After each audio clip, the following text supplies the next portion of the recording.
The rain came down in sheets, a cold, relentless assault on the cracked pavement of the old highway. Jack Harper gripped the steering wheel of his rusted pickup, his 6-year-old daughter Lily humming softly in the back seat, her small voice a fragile anchor in the storm. It was just past midnight, and the world felt like it was drowning. Jack's eyes burned from exhaustion, his hands calloused from 16-hour shifts at the factory.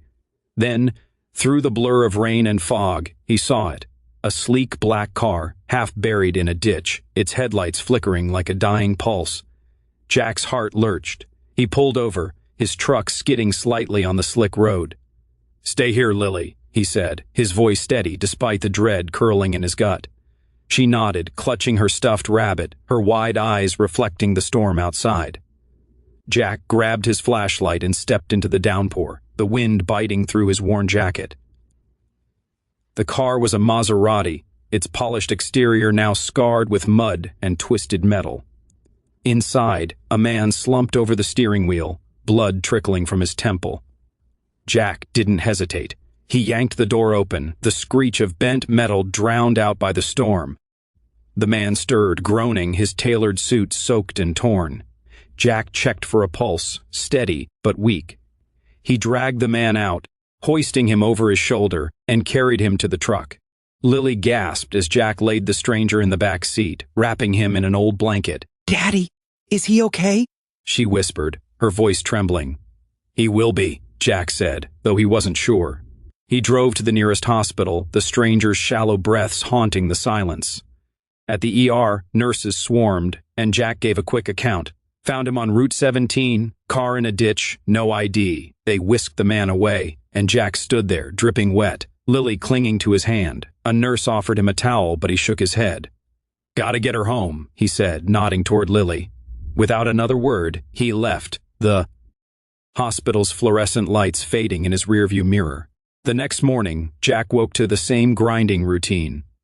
Coffee that tasted like regret, Lily's chatter about her school project, and the weight of bills piling up on the kitchen counter. 3 years ago, he'd been a different man. Hopeful, married, planning a future. Then cancer took Sarah, leaving him and Lily alone, scraping by in a small apartment that smelled of mildew. Jack didn't dwell on it. He couldn't afford to. He dropped Lily at school and headed to the factory, his body aching but his mind on autopilot. Meanwhile, in a private hospital suite, Ethan Caldwell woke to sterile white walls and a throbbing headache. The billionaire CEO of Caldwell Enterprises, Ethan was used to control, not chaos. His phone, miraculously intact, buzzed with messages from his assistant. "Car accident on Route 17. You're lucky to be alive. Police found your car, wrecked. No witnesses." Ethan's memory was a haze of rain and pain, but one image stuck, a man's weathered face, strong arms pulling him from the wreckage. No name, no face clear enough to recall, just a shadow who'd vanished. Ethan wasn't used to owing anyone anything. His empire, tech startups, real estate, global investments, had been built on self-reliance. Yet someone had saved his life and walked away without a trace. The thought gnawed at him, an itch he couldn't scratch. He hired a private investigator that same day. "Find the man who pulled me out," he ordered. "I don't care what it costs." Weeks passed, and Jack's life stayed the same. Work, Lily, repeat. The hospital had called once, asking if he knew more about the stranger. He didn't, and he didn't care to. He'd done what anyone would have done. But money was tighter than ever. The factory cut his hours, and Lily's school sent a notice about unpaid fees. One night, as he tucked her into bed, she looked up at him, her brown eyes, so like Sarah's, filled with worry. "Are we gonna be okay, Daddy?" His throat tightened. "Always, kiddo," he said, kissing her forehead. But doubt crept in, heavy as the rain that night on Route 17. Ethan's investigator, meanwhile, hit dead ends. No cameras on that stretch of highway, no witnesses in the storm. Then, a break. A nurse remembered a man with a little girl driving an old red pickup. It wasn't much, but Ethan clung to it. He didn't know why it mattered so much. Maybe because, for once, someone had acted without expecting a reward. In his world, everything had a price. This didn't. The investigator tracked Jack through DMV records, narrowing it down to a Jack Harper in a small town 30 miles from the crash site. Ethan drove there himself, his new Bentley feeling out of place on the potholed streets. He found Jack's apartment building, a crumbling relic with peeling paint. Knocking on the door, he felt oddly nervous, a sensation he hadn't known in years. Jack opened the door, wiping his hands on a dish towel, Lily peeking from behind him. "Can I help you?" Jack asked, his voice wary. Ethan cleared his throat. "I'm Ethan Caldwell. You saved my life a few weeks ago. Route 17, the crash." Jack blinked, recognition dawning. "You're the guy from the car." "Yeah, I've been looking for you." Jack shrugged, stepping aside to let Ethan in. The apartment was small, cluttered with Lily's drawings and second-hand furniture. "Did what anyone would have," Jack said. "Glad you're okay." Ethan stared, baffled. "You didn't stick around, didn't leave a name. Why?" Jack glanced at Lily, who was coloring at the table. "Had to get her home. Didn't think it mattered." "It mattered to me," Ethan said, his voice low. "I owe you." Jack shook his head. "You don't owe me anything." But Ethan wasn't used to being dismissed. Over the next week, he dug into Jack's life, discreetly through his investigator. He learned about Sarah's death, the factory job, the mounting bills. Ethan didn't pity Jack. He admired him. The man had nothing, yet gave everything. So, Ethan acted.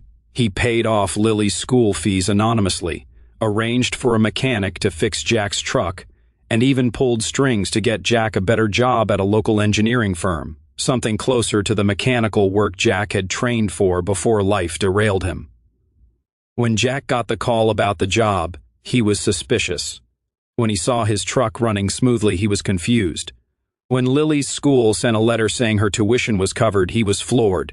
He tracked Ethan down, showing up at his sleek office unannounced. "You did this, didn't you?" Jack demanded, holding the letter.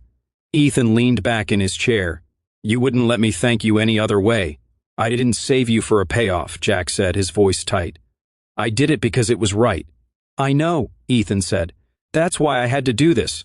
Not for you, for me, to feel like I'm worth saving." Jack didn't know what to say. He wasn't used to kindness, not without strings. But Ethan's eyes held something raw, something Jack recognized, the weight of carrying on alone. For the first time, Jack saw past the billionaire's polished exterior to the man beneath, someone searching for meaning in a life of excess. Months later, Jack and Lily's life had changed. The new job gave Jack purpose, and Lily's laughter filled their apartment again. Ethan became an unlikely friend, stopping by with pizza for Lily, or to talk shop with Jack about engines. Something Ethan, a car enthusiast, genuinely enjoyed.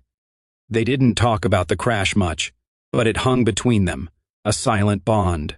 One evening, as they sat on Jack's tiny balcony, Lily asleep inside, Ethan asked, "Why didn't you stay that night? At the hospital?" Jack looked at the stars, his voice quiet. "I lost my wife to a hospital bed. Didn't want to stick around and watch someone else slip away.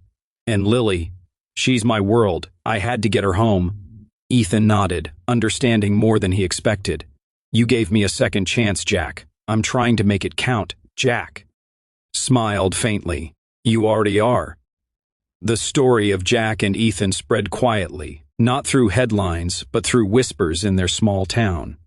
It wasn't about a billionaire's gratitude or a single dad's heroism. It was about two men, both broken in their own way, finding redemption in an act of selfless courage. Jack taught Ethan that worth isn't measured in dollars, and Ethan showed Jack that even the smallest act can ripple outward, changing lives. For every person who hears their story, the message is clear. You don't need wealth or power to make a difference. Sometimes all it takes is stopping in the rain, reaching out and walking away without expecting a reward. Because in the end, the greatest legacy is the one you leave in someone else's heart.